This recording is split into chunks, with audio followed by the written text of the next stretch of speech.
I said this the Fed Avengers. They got me. They got Adam. They got Vlad. Mount Podmore. Shout out to the new recruit, Remo. Welcome back to Scandalous Los Angeles TV, where we expose the exposers. CS2 Back and his baby homie Crip Cop have openly admitted to letting a rat into the exposers. Porky and Thugless continue to make themselves more vulnerable with every video they post. In this latest video, Porky confesses that Lucy Coochie snitched on Big U. But what Porky conveniently forgets is that he's the one who brought Lucy into the spotlight and introduced him to No Jumper, essentially setting the stage for him to rat. Not only that, but Porky sat right next to Lucy as he ratted. And after witnessing him rat, Porky still decided to make him an exposer. Let me ask you, actually, I got a question for Adam on this. Because, like, even reading the whole thing in this what they call the Big U Enterprise, and even when Brick Baby comes up here to work, even certain conversations being allowed on this platform, they ever pull you to the side, like, again, not saying that it would be the cause of it, but it's exacerbating it, right? It's so adding context. Like, all the time. Y'all are coming in here and I mean, there's a part where they're like, hey, we knew this, but then on the No Jumper podcast, they corroborated it. And I'm like... No, definitely. And just because I have it pulled up, I really want to just play this one clip that has been going kind of viral that's, like, generally considered to be, like, the most federal clip that anybody on the podcast has ever had. This is Loose Cannon. Basically, it's like, cause he'll be like, he'll talking about Big U. Things like, we'll go and do something, and the same niggas we do it to show up to the house like 10 minutes later when we trying to, counting everything, right? And we be like, how the they get that? Oh, well, we're gonna just give them like $40,000 back and stuff like that. But cause it's actually putting us in paperwork, right? And like doing like real police shit. I seen the nigga get like 20 guns, and when he got 20 guns, he's selling them to the homies. But I'm like, why are you writing down the serial numbers? So it's like he was doing like shit like that, and I didn't catch on. So it was like I'm waking up now. You get what I'm saying? Because I'm his high-tech shit. I'm his right hand man. You get what I'm saying? So when it came down to like dirt and stuff like that, I'm gonna get it. You get what I'm saying? And then like. People are pretty astonished because almost that exact thing is listed in now the let me go back to what you asked me. Yeah. This is why when Loose Cannon was calling me about what 600 was doing, I'm looking at the phone like, you can't be serious. 600 then made a video with him saying what he was saying 2 seconds later and put that. So you're calling me about what 600 is saying. Brody, have you forgot the things you said? CS2 Back just admitted that Lucy was ratting after Adam played a segment of the interview. CS2 Back is essentially confessing that the person he allowed to be an exposer was already snitching before ever becoming an exposer. Yet somehow, Porky still allowed him to be on his team. Now, let's listen to the video that Love's Boys released after Lucy accused him of being a rat. A few moments later. Doing like real police shit. I seen the nigga get like 20 guns, and when he got 20 guns, he's selling them to the homies. But I'm like, why are you writing down the serial numbers? So it's like he was doing like shit like that, and I'm on a phone. He FaceTimed me, so he FaceTimed me and stuff like that. He was like, Nipsey just got killed. I'm like, 6-0. I didn't hear that, so I hang up with him. I called Nipsey, and I'm like, Nipsey, what's up? He was like, oh, what's up with it? Nipsey answered. Nipsey answered. He answered the phone, and I was like, I love you, cuz, or whatever like that. Did you tell him the call you just got? Or you didn't even mention it? I didn't mention it. And it was like, I could have probably stopped it, or it had it. Stop what? Fuck you mean? That fuck are you talking about? No, because listen, so after I talked to Nipsey, and I was like, yeah, I love you, cuz, or whatever like that. I'll see you later, or whatever. So I hung up the phone. I thought Big U gave wrong information. 30 minutes later, the homies blowing me up like they just killed Nipsey. So Crip Cop said Lucy was snitching when he said Big U sold 20 guns to his homies. That's what he's saying today, admitting that what Lucy did sitting next to his boss, CS2 Back, was snitching. I did a video a year ago, asking Love's Boys about this exact incident. I asked him if Lucy was a rat for saying Big U was passing guns out. Listen to what the Crip Cop Care Bear told me. So if you had 20 guns to sell them, was that snitching? To answer your question, well, if he's the police, if he's working for the LAPD, no, I don't think it's a problem with busting out the police. But that probably needs to be addressed. We probably need to ask him that and speak on that. Because no one's talked about that yet. That's crazy. I remember that too. A year ago, when they were all together, Love's Boys defended Lucy, claiming he wasn't snitching. Now, with Lucy in jail, Love's Boys comes out and admits that what he did on the No Jumper podcast was in fact snitching. This shows that the exposers have no issue with rats. They'll even welcome them into their circle. They'll protect and defend their snitching until the moment they get locked up. First, they did it with G-Face, and now they're doing it with Lucy Coochie. So basically, though, they both was admitting that they were saying police shit. 600 wasn't saying police shit because he was trying to contradict it. He was trying to say 600 was reporting what was on the internet.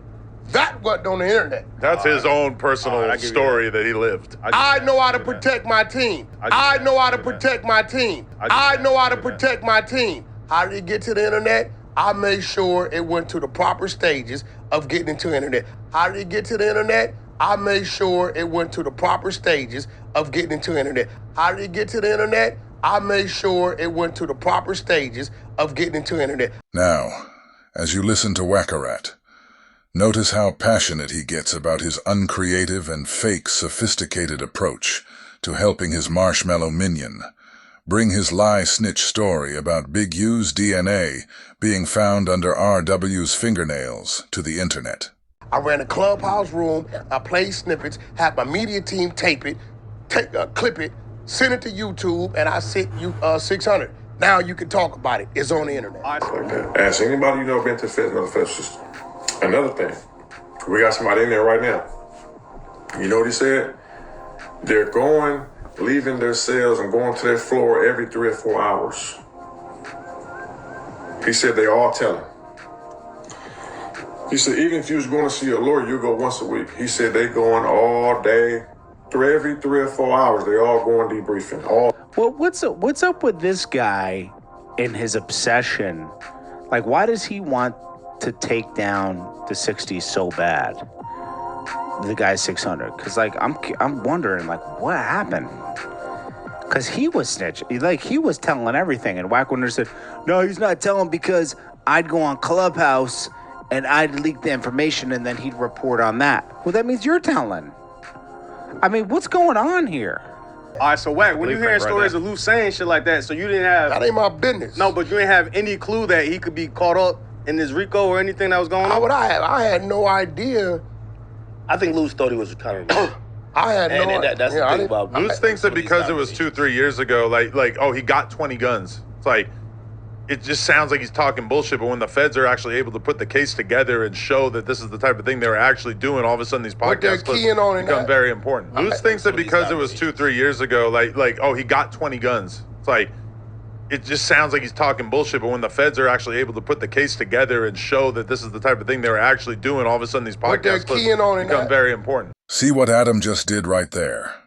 Adam just spoke on Luce saying Big U had 20 guns. He said offhand it sounds like he's talking BS. But when the feds actually put the case together, showing that this is the kind of thing that's going on, then the podcast becomes very important. Cold part about his statement is the fact that the affidavit did not include the part about the 20 guns. So why is Adam echoing that? Why does he want us to believe that the feds believe that lie? You know what they're keying on in that? What? When he says, I'm his right-hand man. See, Luce's case, the robbery he has nothing to do with Big U. See, Luce's case, the robbery has nothing to do with Big U. Which is funny, isn't it? Porky was absolutely correct. Lucy's case has nothing to do with Big U. However, his case actually has everything to do with Wack100. Wack100 already told us he is Lucy's handler. We all got handlers, Chuck. Chuck, we all have a handler, bro. Stop it, Wack. You do? I got a handler.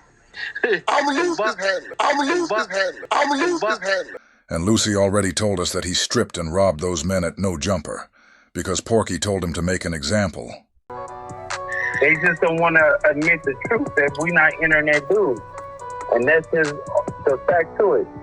And it's like when they come playing, we're going to show you. And unfortunately, somebody, like, they got caught, you know, doing it. They try to come up to Wack on some goofy stuff. Wack said, nephew, let's make an example. And that's what we did. Wack said, nephew, let's make an example. And that's what we did.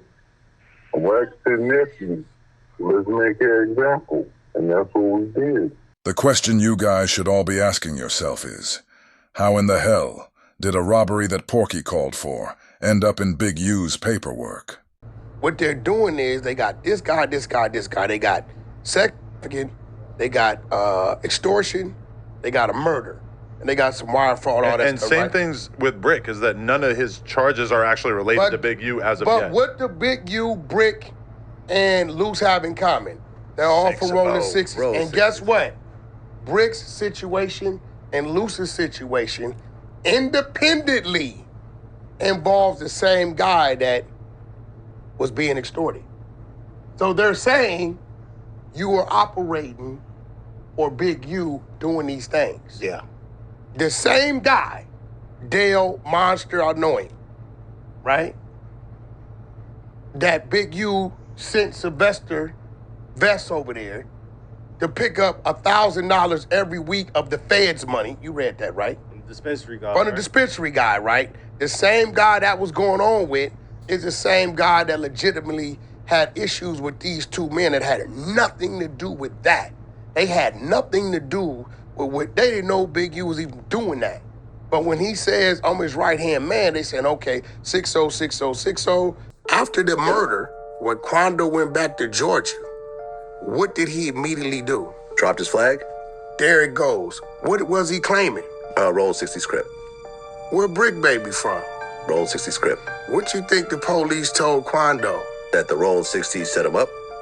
Who you think he checked in with? Roll 60s? With who? Okay, I see where you're going with this. I'm not going to say. Listen, Best 6-0, and Best ain't even a gang member. Bear Claw 6-0, right? And we got one target, the same dude. Well, you did that. Now, we ain't going to say it's independent.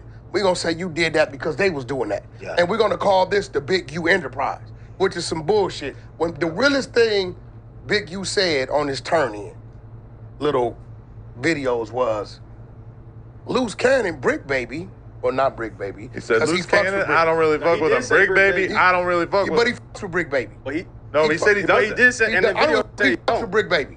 Do we fuck with Brick Baby? Yes. Do you see the way Adam is helping in this investigation? Big U said he don't mess with Brick.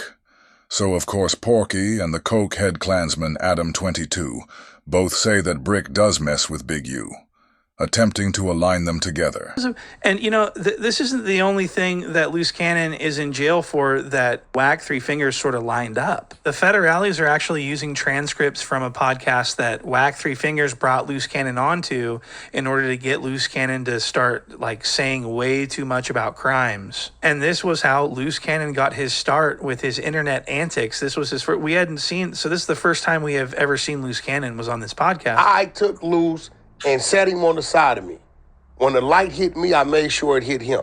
Yeah, I don't think I was that familiar with him before you brought him on the pod. So Wack Three Fingers just brings on this nobody named Luce Cannon and starts getting him to tell on himself and others for the sake of getting Big U in trouble. Because Luce Cannon ends up implicating Big U in Nipsey Hussle's murder. Okay, so this is really insane. Look at this. Yeah. But this crazy motherfucker calls me the other day. If I get some information or some content, I'm gonna fry your ass up. Yeah. I said, nephew, this content I can't present. You gotta present it because you ain't lied to me yet. He's behind a lot of shit that you've seen. You just didn't know it was him. Okay. We're gonna tell you off camera. What kind of stuff?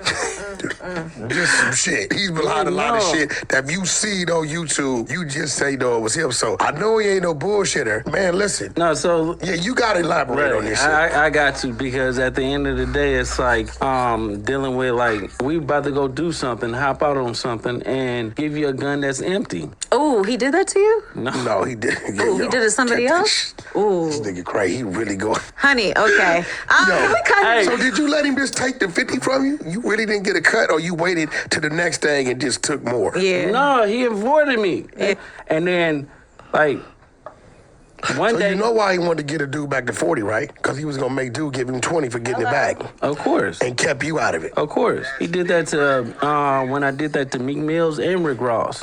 What'd you do to them? So, the club, when you sweated them in the club? Yeah. Dude, and Meek and Rick have no idea that Draw sent you at him. Yeah. No, yeah, they sent that because I So called this him. really just sends a shiver down my spine watching Three Fingers Wack coaching Luce Cannon along, getting him to tell on him. I mean, this is crazy. So this isn't, how is this not third party snitching? The homies blowing me up like they just killed Nipsey. And so I'm like, Wait. You get a call from Big U telling you Nipsey just got killed. Yeah. You panic, call Nip. Nip answered the phone. Yeah, and you we like were just talking on regular. So it's like at the end of the day, I didn't even think about it because you don't even warn him that you got that call from dude. No, because their relationship was so fucked up. They be hot one minute, then they be cold the next minute, and then they be lukewarm. Like you and just 30 never minutes after you get out the phone with Nip, he get killed. Yeah, I got it. So all you on think the he hit TV you show. A little too early? Yep, he hit me a little bit too early because the homie Shitty double back 3 times. You hear what I'm saying? So that was nuts. Wack Three Fingers sounds exactly like a police officer. Same speech patterns and everything. That's very, very interesting. So Wack Three Fingers brings Luce Cannon on, gets him to make all these wild and crazy claims in a display of self-snitchery.